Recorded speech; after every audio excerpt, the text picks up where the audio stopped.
Hello, I'm Beck. Welcome to my channel. Today I'll be drawing a D&D character based on the roll of the dice. Let's bring out the Tower of Destiny!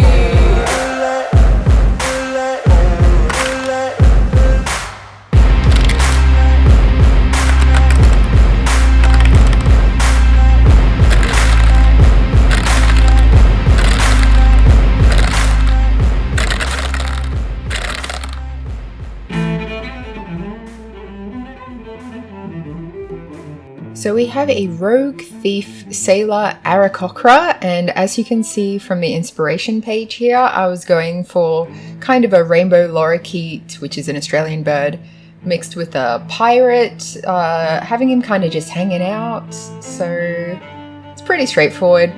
Let's get started. So the rogue class is basically your thief in the night kind of class. You can have a rogue who doesn't break the law and uses their dexterous and intelligence abilities to do good and fight crime, but most people who play rogues generally go in the direction of being the sneaky stealing things, assassin kind of vibe. In this case, as we already know, I was going for kind of a pirate thing. So when I was assigning the ability scores, I did dexterity highest because that's the primary ability of the rogue, and then intelligence because that's dexterity and intelligence are both the saving throw proficiencies, and which were both on the table that I have put up. What was I saying? The others I kind of assigned randomly, but I also wanted this character to be that cliche Jack Sparrow kind of pirate, so I wanted the charisma to be a little bit higher, but being a pirate I felt like strength needed to come above charisma because, you know, being it's a sailor background technically, but I was going with pirate vibes, so you get it, you get where I was coming from there.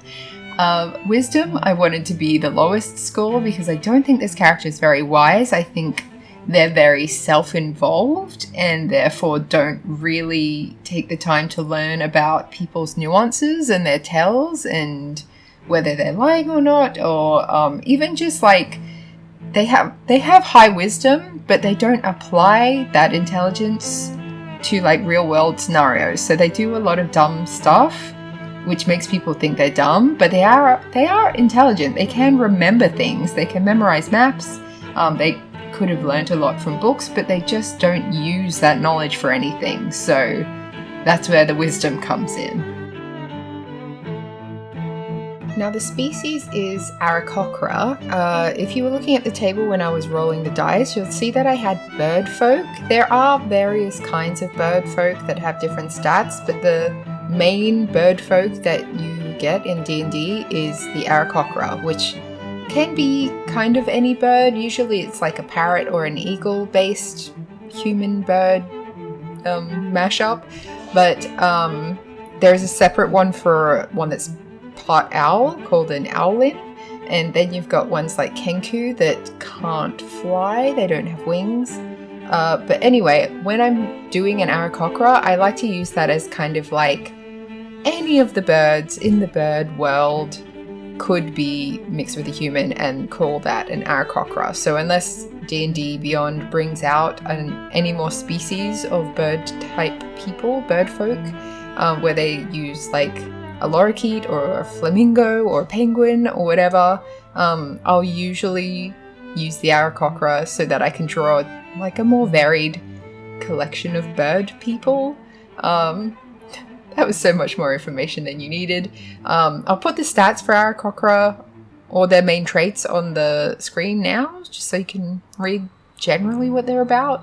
But yeah, you get the vibe. It's a person with wings and a bird face, bird head, and also bird legs. I think they usually also have tails. I didn't draw a tail in this particular instance, but I don't think it really misses anything by not having a tail. The main thing is that they have wings and arms and hands, because sometimes when you're drawing a bird person, it is the sort of are their wings also their hands? Do their arms have feathers growing out of them, or how does that work? But anyway, I don't know if you've ever drawn a bird person and overthought it the way that I have. If you have, let me know. I feel like this character is more on the female side than male. I did give them kind of a breast bump, but I keep saying them, so gender doesn't really matter. Whatever. I can't think of a name for them though, so let me know in the comments what I should name this character, and if they should be non-binary, or if you feel like they're more masculine or feminine. I drew them, so I should know, but I don't, and I can't be bothered deciding, so let me know how you'd play this character in terms of, like, just the personality traits of, like, I feel like they're rough and tumble, so I feel like even if they're very feminine in some areas, they're also quite masculine and butch, especially when they're interacting with other people. I think they try to intimidate people, and are probably quite drunk most of the time, so may or may not succeed. They do have the +1 to charisma, but sometimes as a DM, I will, if my players get really drunk, like if, well, not the players themselves, if the players get drunk, then there's not really much point in playing the game because no one can concentrate on what they're actually trying to do. It's better just to have fun with your friends.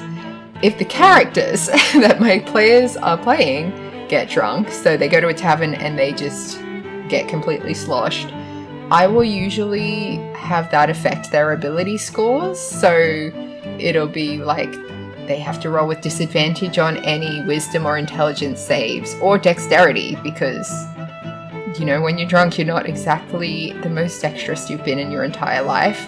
But it could also potentially, depending on what they're doing, get roll with advantage on strength saving throws, because similar to that barbarian thing where, I forget how it works now, but if you go in with like maximum strength but you really have no regard for whether or not you get hurt as a result of that strength, so like you're not holding back at all and you might get really injured, that's kind of a drunk person thing too. So like, oh yeah, I can lift this table, yeah! And then the next day you're like, why is my back broken? Why can't I feel my arms? I've completely ruined my body. How did that happen? It's because you were lifting things you probably shouldn't have been lifting, but at the time you were very confident that you could do it. So I've gone off on a drinking tangent, but yes, it does help your charisma sometimes, depending on the crowd that you're with and what kind of drunk you are.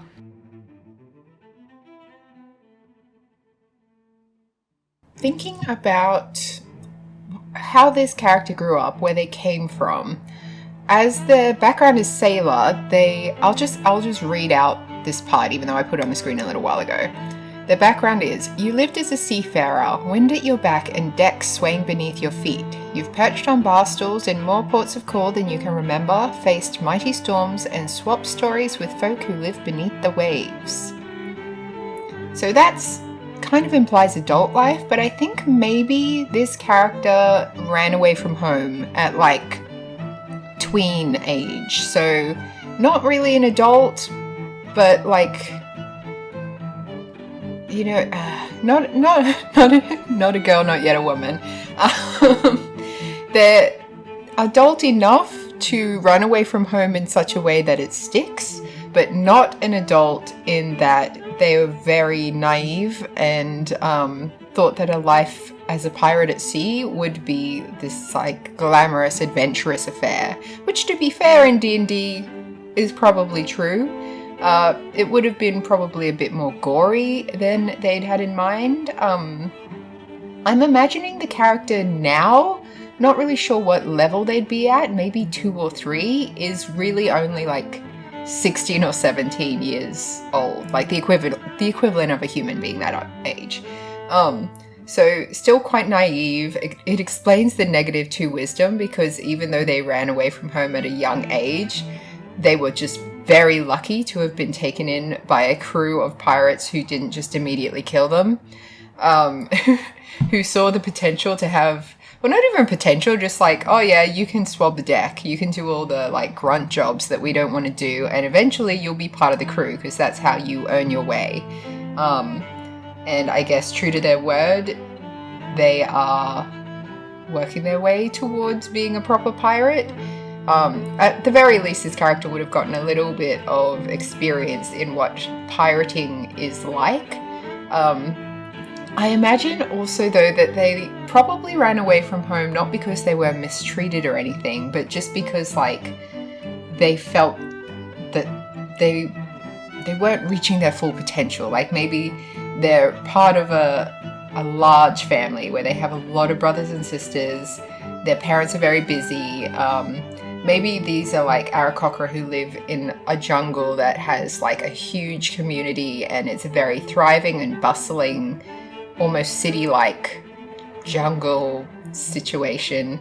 I'm picturing this thing in my head, which I'll see if I can find something on Pinterest that looks similar, but like not a city, but like the equivalent of the hustle and bustle, like all the life that's in a jungle, if they were able to communicate with each other and have like a proper community as opposed to just animals who are all just fending for themselves.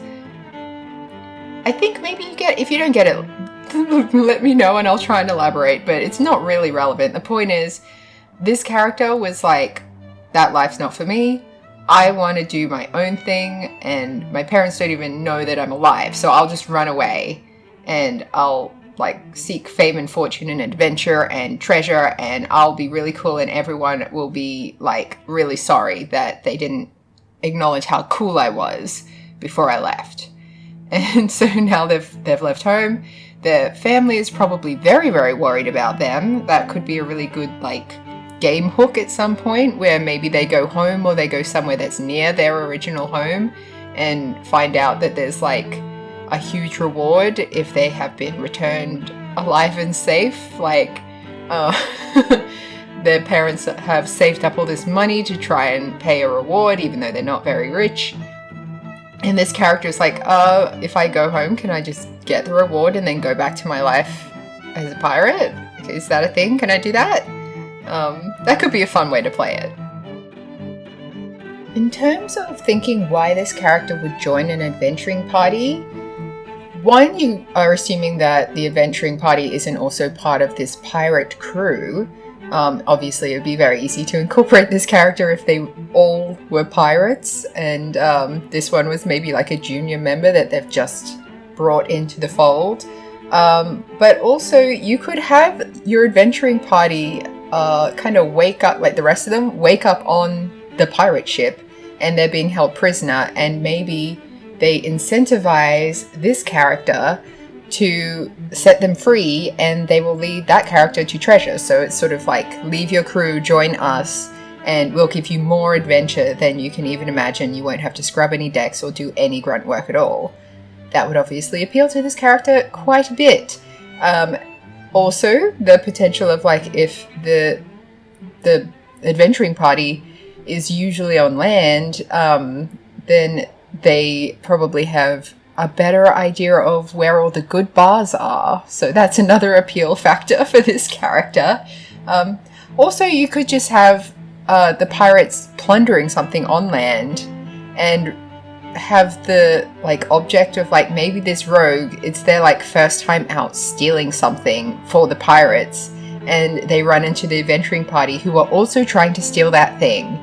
And that could be like a good player versus player opportunity to have a little bit of like weird fun that way. Some people don't like it, some people are into it. It's up to the players to decide, but that could be a fun way to do it, where ideally instead of killing each other, they join forces and decide that the pirates weren't going to compensate this character properly anyway. So the character ends up joining these people, and they have their like plunder, treasure, they share it basically. So that's how this character joins a new crew, that is the adventuring party. Yeah, I think this character came out really well. It does look like a rainbow lorikeet, kind of. Thank you for watching this video. I hope you enjoyed it. I'll catch you next time, and have a good couple of weeks. Bye!